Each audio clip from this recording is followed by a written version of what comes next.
꿈 때문에 불안함을 느끼거나 그래 본 적이 없습니까? 꿈 하나에 사람이 마음이 불안해지고 걱정스러워지고 염려가 되는 것이지요.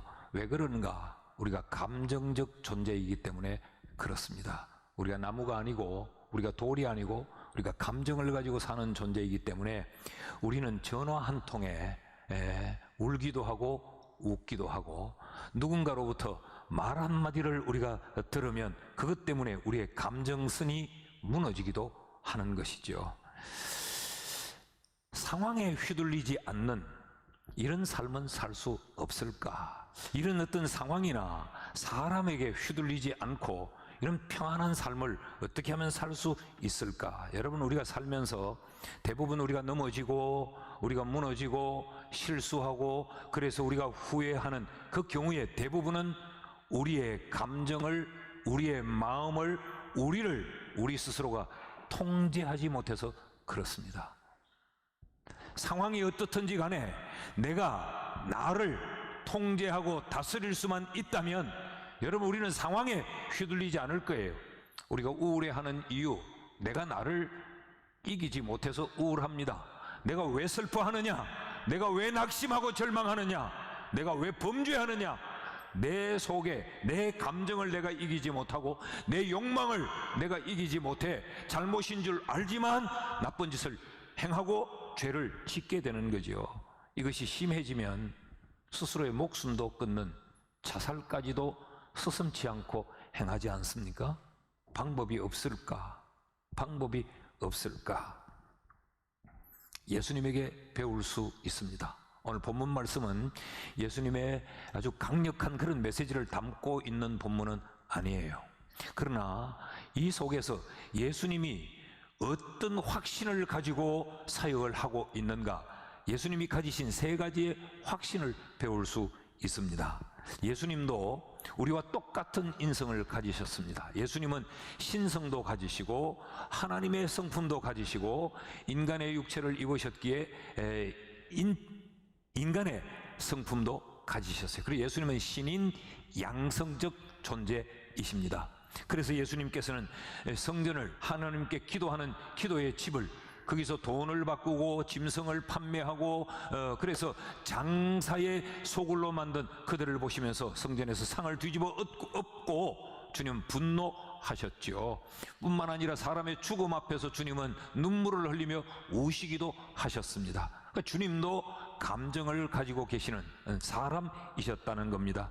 그런데도 예수님은 상황에 휘둘리지 않고 사람에게 휘둘리지 않고 자신의 사역의 길을 꿋꿋이 감당하셨어요. 오늘 본문은 잘 보면 지금 예수님은 생명의 위협을 느끼고 있는 상황입니다. 7장 1절 말씀을 보면 예수께서 갈릴리에 다니시고 유대에 다니려 아니하심은 유대인들이 예수를 죽이려 함이라. 예수님을 지금 죽이려고 하는 이 살해의 음모가 이제 시행되고 있었기 때문에 주님이 그 유대 지역을 피하셨다라고 기록이 되어져 있지요. 그런가 하면 7장 19절 말씀을 보면 예수님이 직접 언급하시기도 하셨어요. 모세가 너희에게 율법을 주지 아니하였느냐? 너희 중에 율법을 지키는 자가 없도다. 너희가 어찌하여 나를 죽이려 하느냐? 무슨 이야기냐 하면 율법에는 사람 죽이도록 막 가르치고 있지 않는데 너희는 왜 이유 없이 죄 없는 나를 죽이려고 하느냐? 그러니까 너희는 율법도 지키지 않는 자로다. 그럼 주님이 오히려 그들에게 자신을 죽이려고 하는 것에 대하여 말씀하고 있어요. 자, 상황이 이렇습니다. 그럼에도 불구하고 지금 8장에 들어오면 예수님은 주저함이 없이 사역을 계속하고 계세요. 가늠하다가 현장에서 잡힌 여자를 고발하러 데려온 그들을 향해서 너희도 죄인이다. 이 여자만 죄인이 아니고 너희도 죄인이다. 이 여자가 범죄했기 때문에 돌로 쳐 죽여야 된다면 너희도 돌에 맞아 죽어야 될 자다. 죄 없는 자가 돌로 쳐라 라고 주님이 지금 말씀을 하고 계시는 거죠. 여러분, 지금 주님이 말씀하는 그들이 누굽니까? 그들이 지금 예수를 죽이려고 기회를 찾고 있는 자들이에요. 틈만 있으면, 명분만 잡으면 예수를 죽이겠다고 하는 자들입니다.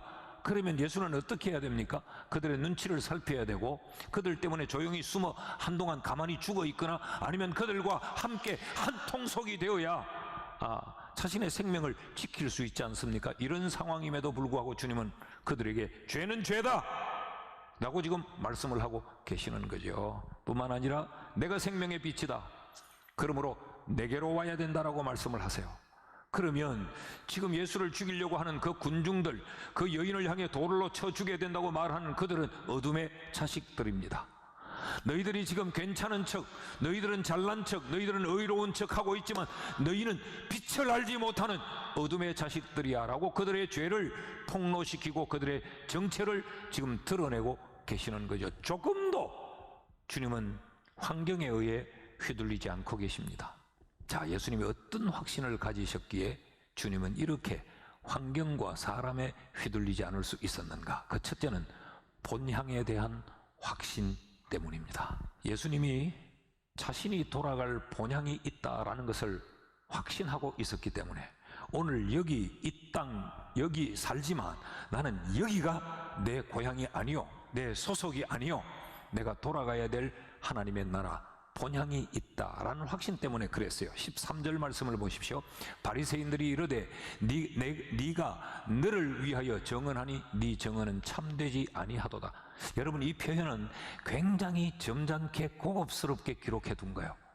내용을 직설화하면 이런 이야기입니다. 너는 입만 띄면 거짓말이야, 그런 이야기입니다. 예수, 너는 지금까지 하는 말이 전부 사기야. 너는 지금 사람들 앞에서 사기치고 있는 거야. 하나도 옳은 말이 없어. 지금 이런 이야기를 하고 있는 거예요. 그런데 예수님은 전혀 요동하지 않았어요. 14절 말씀을 보시면요, 예수께서 대답하여 이르시되 내가 나를 위하여 정언하여도 내 정언이 참되다. 너희들 그렇게 말하지만 나는 내가 내 스스로 내게 대해 말해도 이건 참말이다. 왜 그런지 아냐? 나는 내가 어디서 오며 어디로 가는 것을 알거니와 너희는 내가 어디서 오며 어디로 가는 것을 알지 못한다. 너희들이 아무리 그래도 주님 말씀은 이런 거예요. 너희들이 나를 아무리 겁박하고 나를 죽이려고 모의하고 나를 고발하고 나를 죽이려 하지만 나는 그런 것에 주눅들지 않는다. 왠지 아니? 내가 알고 있는 것이 있기 때문에. 내가 뭘 아는지 아니?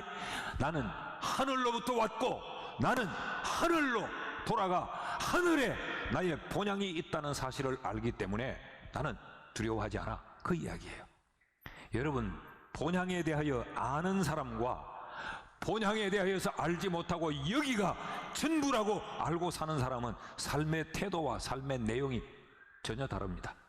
돌아갈 본향이 있다는 사실을 아는 사람은 여기에 글쎄 휘둘려 놀아나지 않습니다. 그러나 본향이 있다는 사실을 알지 못하는 자, 여기가 전부요, 여기뿐이라고 아는 사람은 자신이 욕심대로 삽니다. 그리고 자기가 삶의 주인이요 기준이 돼버립니다. 여기가 끝인 데까지 뭐 여기뿐인데 생각이 여기에 집중돼 있고 그 살아가야 될 삶의 목표가 여기에만 있고 그 살아가는 삶의 기준도 여기에 것으로만 삼아요. 그러니까 보십시오. 예수를 고발하고 정죄하고 남을 비판하고 남을 판단하고 남을 죽이려고 하는 그 일에만 집중되어져 있지요. 근데 예수님은 본향을 아니까 예수님은 사명을 따라 삽니다.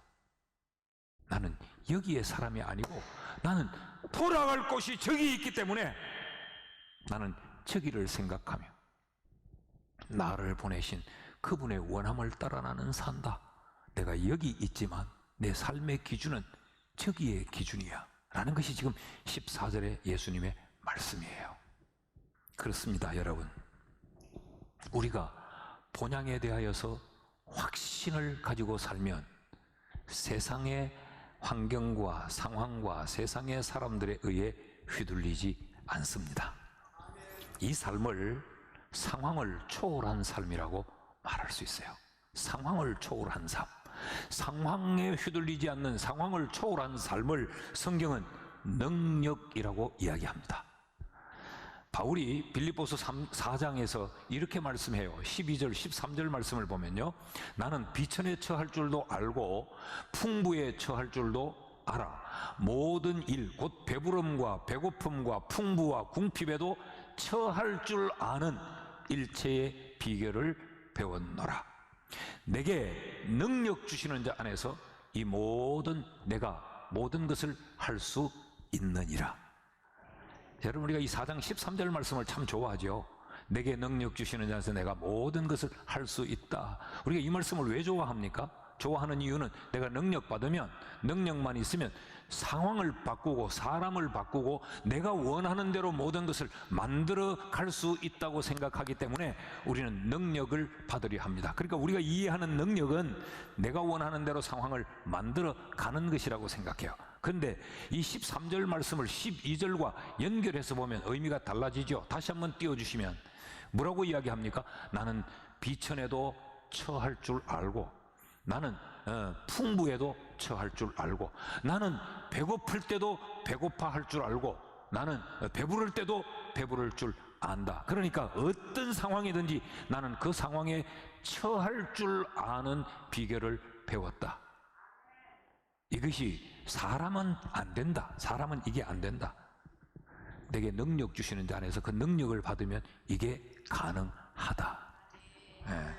그러니까 능력의 의미를 성경은 전혀 다르게 말하죠. 세상과 내가 만나고 있는 상황과 나를 대하는 사람들에 의해 내 삶이 휘둘리지 않고 살아가는 그 삶을 성경은 능력이라고 이야기합니다. 이런 의미에서 여러분, 우리가 이 확신을 갖게 되면 이 능력 있는 삶을 살게 된다는 거죠. 본향에 대한 확신을 가지고 살면 여기 이 땅에서의 모든 상황과 환경, 그 사람들에 대해 휘둘리지 않는 그걸 초월하여 사는 능력 있는 삶을 살게 된다는 이야기입니다. 예수님께서 요한복음 18장에 가서 잡히세요. 그리고 19장에서 예수님이 돌아가세요. 그런데 14장에 이르면 예수님이 이제 제자들과 헤어질 결심을 합니다. 그러면서 나는 이제 너희들과 헤어져야 돼 라고 십자가를 이야기하세요. 제자들이 얼마나 충격이었겠습니까? 여러분, 이 제자들이 예수를 보고 이들은 고향도 떠났고 직업도 버리고 예수께 올인한 사람들입니다. 그러면 예수님이 죽어버리면 우리는 어떻게 하나? 그 인생에 얼마나 급박한 그런 위기감을 느끼겠어요. 그때 예수님이 그들을 향하여서 불안해하고 두려워하고 염려 근심하는 그들에게 내린 처방이 뭐냐? 14장 1절과 3절, 1절에서 3절까지를 보면 너희는 마음에 근심하지 말라. 여러분, 근심하지 말라고 한다고 근심이 안 됩니까? 지금 하나님을 믿으니 나를 믿으라. 뭘 믿으란 말입니까? 내 아버지 집에 거할 곳이 많도다. 본향이 있다는 걸 그들에게 확신시켜 줍니다. 그러면서 그렇지 않으면 내가 너희에게 일러서리라. 그러나 내가 너희를 위하여 거처를 예비하러 가노니 가서 너희를 위하여 거처를 예비하면 내가 다시 와서 너희를 내게로 영접하여 나 있는 곳에 너희도 있게 하리라 하시니라. 그러니까 지금 이 상황에 휘둘리고 흔들리는 이 제자들에게 주님이 내린 처방이 뭐냐? 본향이 있다. 본향. 여기가 끝이라면 이 상황 때문에 울어야 되지. 여기가 전부라면 이것 때문에 절망해야 되지. 여기가 전부라면 사람 눈치 보며 사람에게 매달리며 살아야 되지. 휘둘리지 않을 수가 없어. 그런데 우리에겐 본향이 있어. 우리는 본향으로 돌아갈 자야. 그렇다면 여기에 목을 매지 않고 여기에 휘둘리지 않아야 하지 라는 게 주님의 가르침이에요. 사랑하는 여러분, 우리에게 본향이 있음을, 하나님의 나라가 있음을 확신할 수 있기를 축복합니다. 천국은 있습니다. 천국이 없다면 교회는 아무 의미가 없어요. 그러므로 우리가 살면서 늘 본향에 대한 확신을 갖고 살아야 돼요. 둘째로, 예수님은 또 하나의 확신이 있었어요. 그것은 동행에 대한 확신입니다. 하나님이 나와 함께 하신다라고 하는 이 절대 확신이 주님에겐 있었어요. 15절과 16절 말씀을 보시면요, 너희는 육체를 따라 판단하나.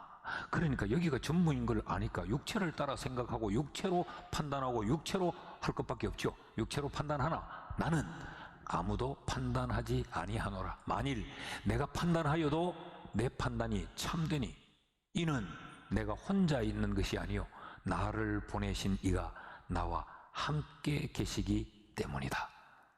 이게 예수님이 가지고 있었던 확신이에요. 그렇기 때문에 너희들이 나를 이렇게 저렇게 판단한다고 해서 나는 거기에 휘둘리지 않아. 나도 얼마든지 너희를 판단할 수 있어. 나는 그렇게 쉽게 너희를 판단하지 않아. 왜냐하면 하나님이 나와 함께 계시니까. 그 말은 뭐예요? 하나님이 다 아시니까. 내가 어떤 지경에 처했는지, 내가 얼마나 억울한 형편에 놓였는지, 내가 지금 어떤 상황에 있는지, 어떤 공격을 받고 있는지 나와 함께 계시는 하나님이 알고 계시니까 난 그것 때문에 휘둘리지 않아. 그런 말이에요. 여러분, 하나님이 나와 함께 하신다는 이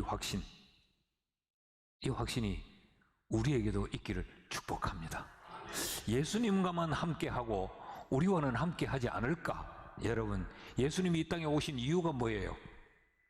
예수님이 이 땅에 오신 목적이 우리와 함께하기 위해 오신 겁니다. 마태복음 1장 23절 말씀을 보십시오. 보라, 처녀가 잉태하여 아들을 낳을 것이요 그의 이름은 임마누엘이라 하리라 하셨으니 이를 번역한 즉 하나님이 우리와 함께 계시다 함이라. 예수님이 왜 오셨느냐? 하나님이 우리와 함께 하려고 예수님이 이 땅에 오신 거예요. 그럼 지금 예수님은 이 땅에 계시다가 성천하시고 하늘나라로 가셨는데 그럼 지금 우리가 여전히 혼자 아니냐? 아니요. 주님이 가시면서 뭐라고 말씀하셨습니까? 제자들에게 이런 약속을 주셨지요. 마태복음 28장 20절 하반절에 볼지어다 내가 세상 끝날까지 너희와 항상 함께 있으리라 하시니라. 너희만 그냥 버려두지 않겠다. 내가 항상 너희와 함께 있을 거야. 여러분, 이 항상이라고 하는 이 단어 속에 얼마나 많은 것들이 포함되어 있는지 몰라요. 네가 힘들 때도 내가 너와 함께 할 거야. 네가 좋아서 할 때 그때도 내가 함께 할 거야. 네가 배고플 때도 내가 너와 함께 할 거고, 네가 배부를 때도 내가 함께 할 거고, 네가 건강할 때도 함께 하고, 병들었을 때도 함께, 항상 내가 너와 함께 할 거야.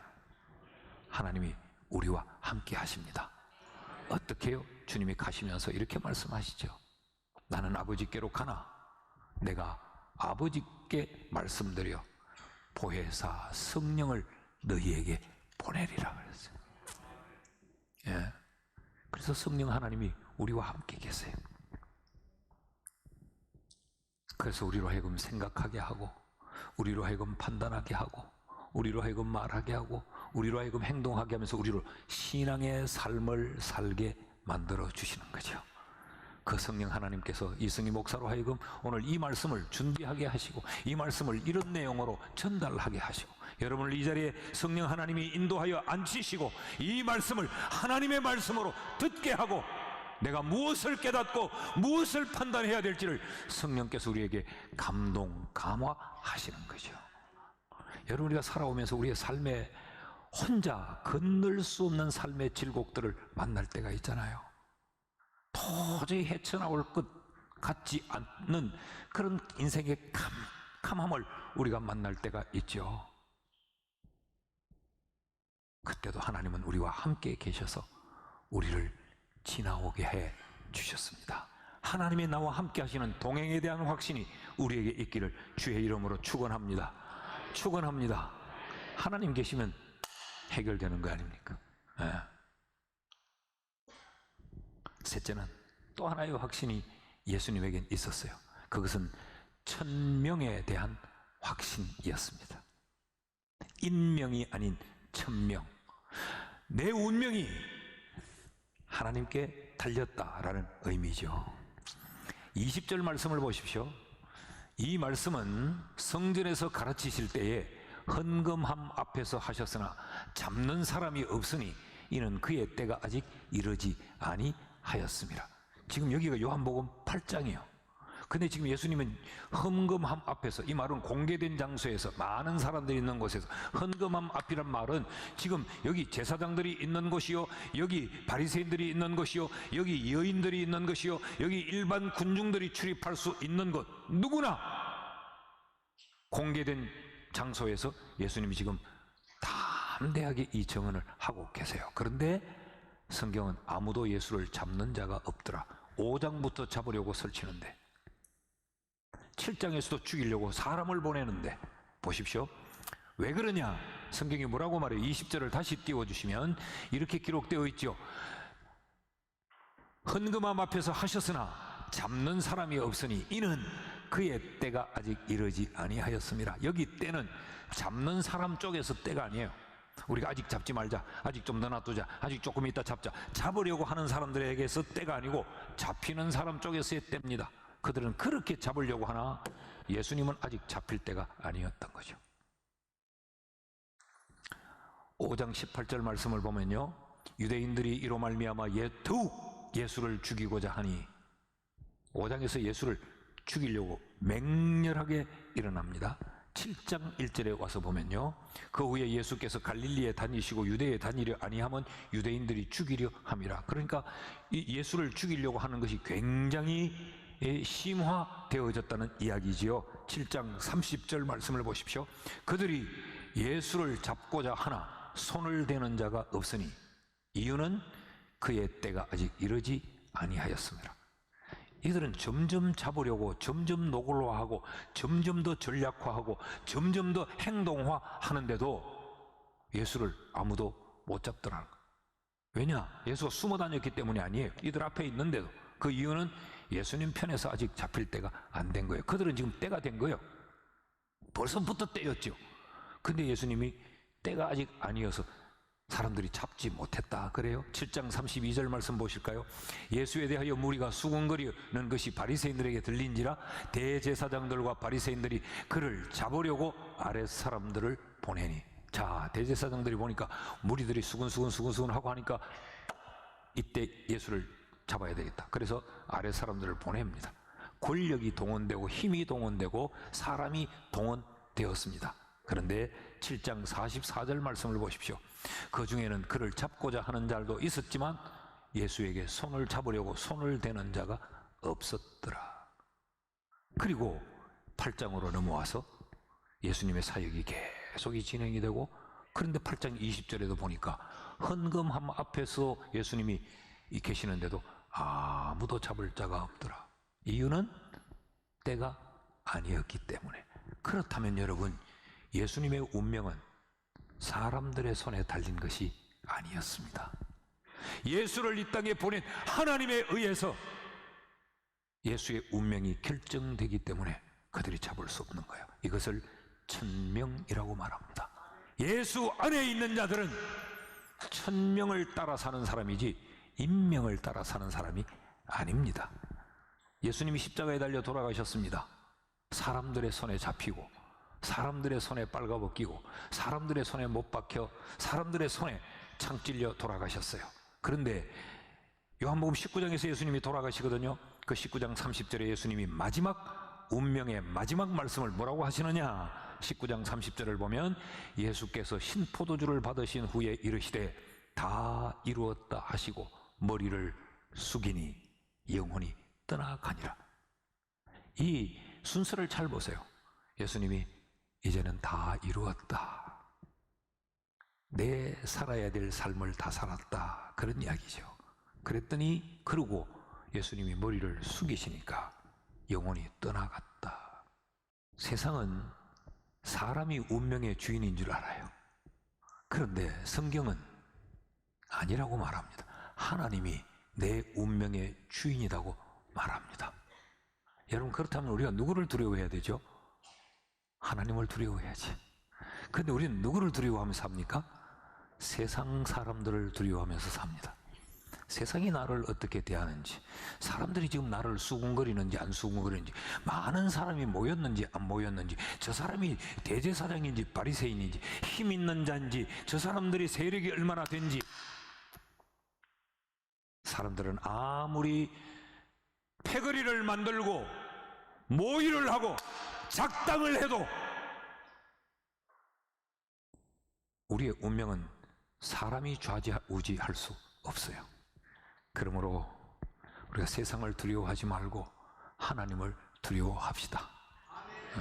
내 생명은 사람의 손에서 움직여지는 게 아니야. 하나님의 손에 달렸어. 이걸 확신하면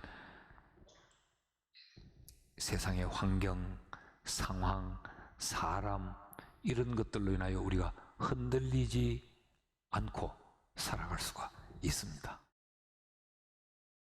말씀을 맺습니다. 여러분, 우리에게 이 세 가지 확신이 절대적으로 필요합니다. 본향, 동행, 천명. 이 확신 속에 살아서 세상에 흔들리지 않는 성도 될 수 있기를 주의 이름으로 축원합니다.